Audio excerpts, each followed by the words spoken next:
contramão, em Ponto Belo. O que os dois casos têm em comum: os motoristas fugiram sem prestar socorro às vítimas. No primeiro acidente, o homem se apresentou à polícia dias depois, prestou depoimento e foi liberado. A gente não sabe o que aconteceu com esse indivíduo, né?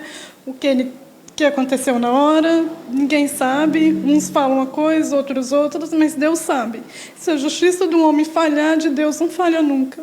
Para parlamentares ouvidos pelo ES2, a sensação de impunidade da população em casos como esses não acontece por falta de legislação, e sim pela demora do judiciário em julgar os culpados. O senador Fabiano Contarato, do PT, disse que a lei garante a prisão do motorista, mesmo que não ocorra em flagrante. Ou uma pessoa é presa em flagrante, ou para que ela tenha a sua liberdade cerceada, é necessário que o Poder Judiciário, o juiz, determine a prisão, seja uma prisão temporária ou uma prisão preventiva. Mas o que incomoda a população, e com razão, é que, por vezes, ela vê o processo criminal se arrastando por anos e não sai uma sentença condenatória. O deputado federal Paulo Folleto, do PSB, afirmou que a lentidão ajuda na absolvição dos culpados. A revolta é quando você tem, principalmente, o motorista embriagado, que é feito o diagnóstico, né? E bons advogados acabam empurrando isso com a barriga. A legislação brasileira é muito lerda, é muito demorada. Helder Salomão, deputado federal pelo PT, acredita que a baixa fiscalização também favorece a impunidade. Pelo fato do Estado não ter uma capacidade alta, quando eu falo Estado, não é só o governo do Estado, o poder público como um todo, não tem capacidade de fazer uma fiscalização mais efetiva, isso favorece os infratores e aqueles que praticam ilícitos. Em Linhares, um menino de 12 anos morreu depois de ser atropelado por um carro. Foi nesse mês de março. Mais um motorista que foi embora sem ajudar a vítima. Ele se apresentou à polícia 2 dias depois, quando confessou o atropelamento, e foi liberado para responder em liberdade.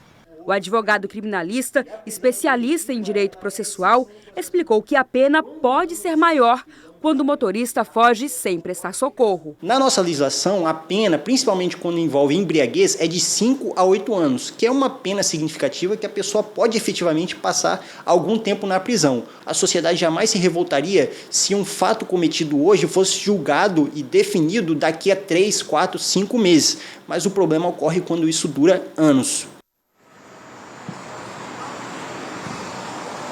Bom, os motoristas responsáveis pelos acidentes que nós mostramos nessa reportagem não ficaram presos. E é para evitar, situações como essas, novas vítimas, novas famílias em luto, que a Polícia Rodoviária Federal sempre aumenta a fiscalização nesse período de feriado.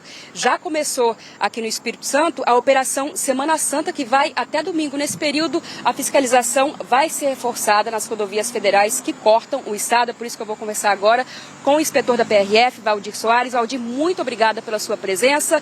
Explica pra gente qual que é a diferença dessa fiscalização para a fiscalização do dia a dia, em quais pontos que vocês vão estar. Boa noite a todos. Exatamente, desde a meia-noite de hoje, dia 6, reforçamos todas as nossas equipes, equipes ordinárias completas e nossas equipes extras, para justamente isso, para inibir essa prática aí de crimes de trânsito, aumentando nossa fiscalização, e vai até domingo. Domingo até meia-noite também estaremos aí full time, fazendo essa fiscalização nos principais pontos de acidentalidade do estado. Aproveitar para perguntar, então, alguns trechos são mais perigosos, registram mais acidentes. Você poderia destacar alguns deles aqui para gente? Perfeitamente. Mapeamos todos esses trechos. O trecho ali entre o KM 120 ou o KM 70, onde é esse KM? Da BR-101 Norte, que é ali na parte de Soretama até Guaraná. A parte ali também da 262, que é de Viana até Venda Nova do Imigrante. E a parte de Mimoso do Sul. Esses são os principais trechos que, infelizmente, estão com alto índice de acidentalidade. Para a gente finalizar, qual que é a orientação para quem vai pegar a estrada? previamente reveja o seu veículo, faça a revisão. Parece que vai ser um feriado de chuva, então vamos olhar o pneu para evitar uma saída de pista, uma aquaplanagem, prudência, né, cuidado nas ultrapassagens, cuidado com a velocidade, obedeça o limite da via. Em todo esse sentido, o cinto de segurança também é muito importante, principalmente para os passageiros do banco traseiro, que muita gente não usa. Tem as cadeirinhas também, né, para a sua criança. Entendeu? Todos esses cuidados aí pré-viagem para que tudo aconteça e corra tudo bem. E evitar o celular também, né? Exatamente, estamos aí com uma pandemia de celular no trânsito, né, por assim dizer. Então, né, a multa é muito grave e a multa, uma observação, a multa de manusear o celular é até mais cara, mais grave do que a multa de falar o celular no volante. Inspetor, muito obrigada pela sua participação. Então fica aí o alerta para o motorista. A gente encerra com as imagens aqui da BR-262 em Cariacica. O motorista da região metropolitana de Vitória já sentiu a diferença no trânsito desde o início da tarde. Dani, volto com você. É isso aí, Priscile. Obrigada, viu, pelas informações e pelo alerta também para quem vai pegar a estrada nesse feriadão, né? Celular não, bebida não, excesso de velocidade não, ultrapassagem indevida não. Isso tudo provoca acidente grave no trânsito. A gente continua falando do movimento, a gente tem imagens agora ali da Praça do Pedágio, que segue com trânsito quase parado para quem vai para a região da Rodovia do Sol, para quem vai pegar as praias do litoral sul do estado. Passa todo mundo por aí pela Praça do Pedágio, na Terceira Ponte. Lá em cima, olha como é que está o movimento segue intenso na Terceira Ponte.